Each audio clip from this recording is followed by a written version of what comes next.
VRK డైట్లో మాంసం నుంచి కానీ కోడిగుడ్ల నుంచి కానీ కూడా ఫ్యాట్ వస్తుంది కదా. ఫ్యాట్ డెఫినేషన్లోకి రాదా అంటే నా డెఫినేషన్ ప్రకారం రాదు.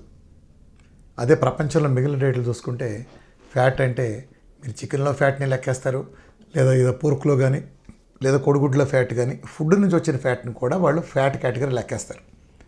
ఈ ప్రపంచంలో నేను ఒక్కడిని ఏం చేస్తానంటే శాచురేటెడ్ ఫ్యాట్, హైలీ శాచురేటెడ్ ఫ్యాట్ని ఎస్పెషల్లీ చెప్పాలంటే కోకోనట్ ఆయిల్ కానీ ఘీ కానీ ఈ రెండు ఆర్డర్ ఆఫ్ ప్రైట్లో 1 and 2 ప్లేస్లోకి వస్తాయి. ఈ శాచురేటెడ్ ఫ్యాట్ని నేను డైరెక్ట్ ఇస్తాను, మిగిలిన వాళ్ళు అలా ఇవ్వరు. ఈ ఫుడ్ ఫ్యాట్ అంతా ఈ చెత్త చెదరం అంతా పోగేసి కలిపి ఆ 30% ఎంతో పోజేస్తారు, 30% 40% పోజేస్తారు. ఆ మిగిలినంతా కార్బోహైడ్రేట్లో ఒక 30-40% చేస్తారు, మిగిలినంతా ప్రోటీన్ చెత్త నింపుతారు. నిజానికి ఆ ప్రోటీన్ ఒక స్టేజ్ దాటిన తర్వాత ఇట్ బికమ్స్ కార్బోహైడ్రేట్. అదొక సెమీ కార్బోహైడ్రేట్ యాక్చువల్గా. ఆ ప్రోటీన్ మజిల్ బిల్డింగ్ కంటెంట్ వరకు ఓకే అయ్యండి, మిగతాదంతా కార్బోహైడ్రేట్ అవుతుంది ప్యూర్గా. సో అందుకని they were never into full ketosis. అందుకనే ప్రపంచంలో ఇన్ని డైట్లు ఉంటే ఏ డైట్కి రిజల్ట్స్ రాంది నా డైట్లో ఉండడానికి కారణం ఏంటంటే my definition of fat is very strong. ఇప్పుడు చూడండి, కోకోనట్ ఆయిల్ అదంతా 70 నుంచి 100 గ్రాములు ఇమ్మంటాను. ఆయిల్ అంటే ఫుల్లీ శాచురేటెడ్ ఫ్యాట్. అలా పుష్కలంగా వచ్చిందే కాకుండా మీరు వంటలో వేసుకునే ఆయిల్ ఉంటాయి, ఇవన్నీ నేను కలపను. వంటలో మరి బాగా ఆయిల్ వేసుకుని వండుతాం కదా, ఫ్రైలు చేసినా లేకపోతే ఇంకోటి చేసినా, కర్రీ వేసి వండించినప్పుడు సలాడ్ డ్రెస్సింగ్ అదంతా కూడా ఫ్యాట్ కింద యాడ్ అవుతుంది. ఇంకా ఫుడ్లో ఉండే ఫ్యాట్ కూడా ఇదంతా ఎడిషనల్ ఫ్యాట్. అట్లానే మీరే బుల్లెట్ కాఫీలను వాటిలోనూ ఎక్స్ట్రా తాగినా నేనేం పట్టించుకోను. మినిమం రిక్వైర్మెంట్ ఎంత ఉండాలని చెప్తాను.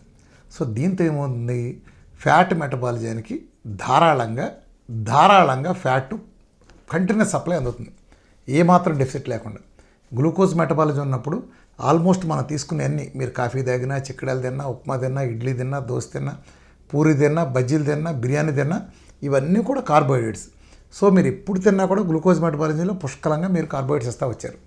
అట్లానే నేను నా ఫ్యాట్ మెటబాలిజంలో వీఆర్కే డైట్లో నేను పూర్తి స్థాయిలో ఈ ప్రోటీన్ అండ్ డామినేషన్ కంటే కూడా ఫ్యాట్ డామినేషన్ చాలా ఎక్కువ. నేను నేరుగా ఆయిల్ని ఆ 70 నుంచి 100 గ్రాముల ఫ్యాట్ ఇవ్వడం ద్వారా ఇచ్చిందే కాకుండా ఈ ఫుడ్లో ఫ్యాట్ కూడా కలుపుకుంటే ఆల్మోస్ట్ 80% ఫ్యాట్లో ఉంటారు. చాలామంది అనుకుంటున్నట్టు నాది ప్రోటీన్ రిచ్ది కాదు, ప్రోటీన్ కూడా డెఫిసిటే. ప్రోటీన్ కూడా నాది డెఫిసిట్ ఉండాల్సిందే. గ్లూకోజ్ ఏ రకంగా నా డైట్లో డెఫిసిట్ ఉంటుందో ప్రోటీన్ కూడా డెఫిసిట్ ఉంటుంది. కాబట్టి నా డైట్ ఇంత సక్సెస్ అయింది. నిజానికి మన డైట్ని ప్రోటీన్ మెటబాలిక్ పిఎంఎఫ్ డైట్ అంటారు, తెలుసు కదా మీకు, protein induced metabolic fat diet. యాక్చువల్గా టెక్నికల్ నేమ్ అది. సరే అదంతా ఎందుకు వీఆర్కే డైట్ అనొచ్చు అనుకోండి. టెక్నికల్ నేమ్ అయితే అది. ఇది వరల్డ్ ఓన్లీ వన్ డైట్. ఎందుకు అలా అయిందంటే దాన్ని మిగిలిన అన్ని డైట్లలో కూడా డెఫిసిట్లో ప్రోటీన్ ఎక్కడ డెఫిసిట్ ఉండదు, ప్రోటీన్ డెఫిసిట్ ఉండదు. ఈ ఒక్క డైట్లో ప్రోటీన్ డెఫిసిట్ కూడా ఉంటుంది.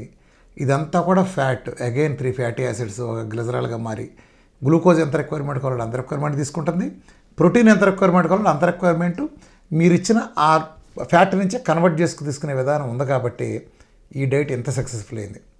కాబట్టి ఫ్యాట్ డెఫినేషన్లో ఎంత ఎక్కువ ఉంటే ఫ్యాట్ మెటబాలిజం అంత స్మూత్గా ఉంటుంది.